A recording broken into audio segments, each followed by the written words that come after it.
ዕለት ክልተ መጋቢት በስመ አብ ወወልድ ወመንፈስ ቅዱስ አሃዱ አምላክ። ዕለት ክልተ መጋቢት በዛ ዕለት እዚኣ ቅዱስ አቦ መከራዊ ኤጲስቆጶስ ሰማዕትነት ተቐበለ። እዚ አቦ እዚ ካብ ሰብ ሃገር እስሙናይን ካብቶም ዓበይቲ ዓዲ ናይ ደቡብ ግብፂ እዩ። ካብ ሃገር ኒቅዮስ ከዓ ኣብ ሃገር ኒቅዮስ ከዓ ኤጲስቆጶስ ተሾመ። ዘበን ስደትን ሽግርን ምስ ኮነ ሓደ ዮፋንዮስ ዝስሙ ገዛኢ ካብ ንጉስ ንክርስቲያን ከሳጉጎም ናብቲ ዓዲ ተላእከ። ነዚ አቦ አባ መከራዊ ከዓ ዜንኡ ሰምዐ። ንኸምፅዎ ድማ ወተሃደራት ለኣኸ። ንሱ ከዓ ናብ ገዛኢ ቅድሚ ምኻዱ ናብ ቅዱስ መሰዊዕ ኣትዩ ኣእዳዉ ኣልዒሉ ጸለየ። ኣልባስ ክህነትን ንዋየ ቅድሳትን ከዓ ኣብ ውሽጢ ቤተ መቕደስ ኣንበሮ።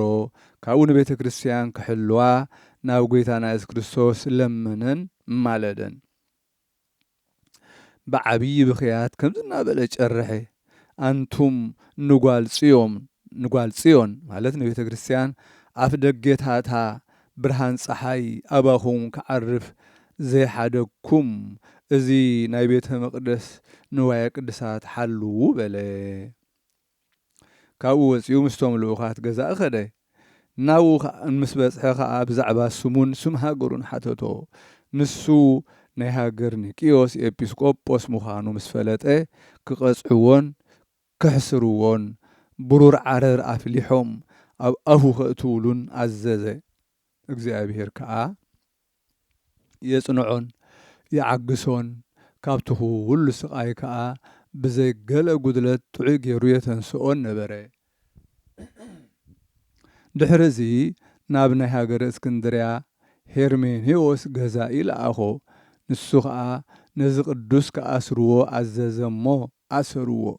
ጐይታና ከዓ በእዳዉ ብዙሓት ተኣምራትን መንክራትን ገበረ። ሓደ ወዲ ኣውካሪጦስ ዝስሙ ናይ ዮልዮስ ካብ ሃገር ኣቅፍሃስ ነበረ።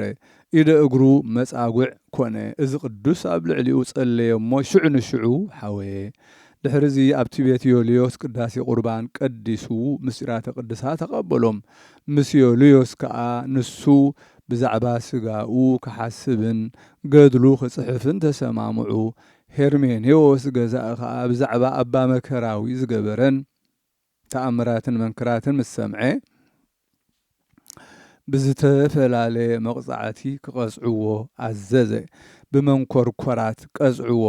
ኣካላቱ ቆራሪጾም ንመንጠልቲ ኣናብስ ደርበይዎ። ኣብ ባሕሪ ኣጥሓልዎ። ናብ እቶን ሓዊ ድማ ኣእተውዎ። ንሱ ግና ብሓይሊ ጐይታና ኢየሱስ ክርስቶስ ዕጉስን ጽኑዕን ነበረ። ጐይታና ከዓ ብዘይገለ ጉድለት የተንስኦ ነበረ። ሓንቲ ድንግል ሓብቲ ኣብ ናይ ኣዴና ቅድስቲ ድንግል ማርያም ቤተ ክርስቲያን ተላእኺት ነበረቶ። ከምኡውን ክልተ ኣሕዋት ስምቲ ሓደ ዮሃንስ እቲ ካልኣይ ከዓ ይስሐቅ ዝበሃሉ ነበርዎ።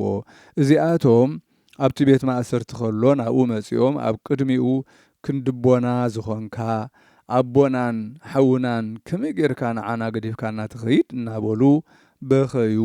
ንሱ ከዓ ጸናኒዑ ናብ ኣባይቶም ሰደዶም። ዮልዮስ ከዓ ነቲ ገዛኢ ከምዚ እናበለ መኸሮ። ነዚ ሽማግለ ይሙት ኢልካ ትእዛዝ ፀሓፍ ካብኡ ከተዕርፍ በሎ። ንሱ ከዓ ምኽሩ ተቐቢሉ ብሰይፊ ቆርጽዎ ኣዘዘ። ተሰይፉ ከዓ ኣኽሊል ሰማዕትነት ናይ መንግሥተ ሰማያት ተቐበለ። ዮልዮስ ከዓ ነታ ቅድስቲ ስጋኡ ወሲዱ ብኽቡር ኣልባሳት ወርቂ ገኒዙ ኣብ ልቡ ወርቂ መስቀል ገይሩ ናብ ኣገልገልቱ ናብ ሃገር ኒቅዮስ ሰደዶ። ኣብቲ ባሕሪ ጽቡቕ ንፋስ ነበረ። እታ መርከብ ከዓ ቐልጢፋ ኸይዳ ኣብቲ ገምገም ሃገር ቆመት። እቶም ዘወርትታ መርከብ ከዓ ከንቀሳቐስዋ ደለዩ። ግናኸ ኣይተኻእሎምን። ብዙሕ ምስ ደኸሙ ካብ ስጋኡ ከምዚ ዝብል ቃል ወፀ ወይ ድማ ተሰምዐ። እግዚኣብሔር ዝሰመሮ ስጋይ ዝዓርፈሉ ቦታ እዚ እዩ በለ። ነቶም ደቅቲ ዓዲ ነገርዎም። ንሳቶም ከዓ ሆሳእና ናይ ተምሪ ሒዞም ናብኡ መጹ። ብዓብዪ ክብሪ ተሸኪሞም ከዓ ኣብ ሃገሮም ኣንበርዎ።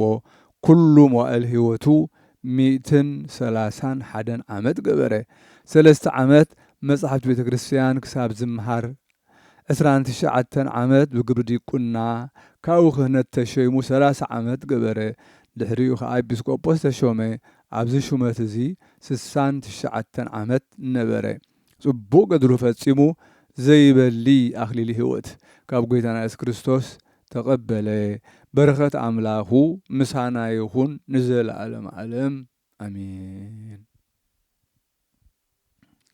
ሰላም ለመከራዊ አህምሞቶ ዘስእኑ አናብስት መሰጥ በመንኮራኩራት ዘበበበይኑ እምድህረ ገድሎ ሰለጠ ወፈጸመ ጊዜ ርስአኑ እደው መሃይምናን ችያሁ ደፈኑ ሃበ አመረቶም ቃል ወፂአ እምበድኑ ሰላምን መከራዊ ምሕማሙ ዝሰአኑ መንጠልተ አናብስ መንኰርኰራትውን በበይኑ ተጋድሎኡ መሰስለጠ ምስ ፈጸመውን ጊዜ እርጋኑ አመንቲ ሰብኡት ንዕኡ ቀበርዎ ስጋኡ ደፈኑ ምስ ሓበረቶም ቃል ወፂአ ካበድኑ።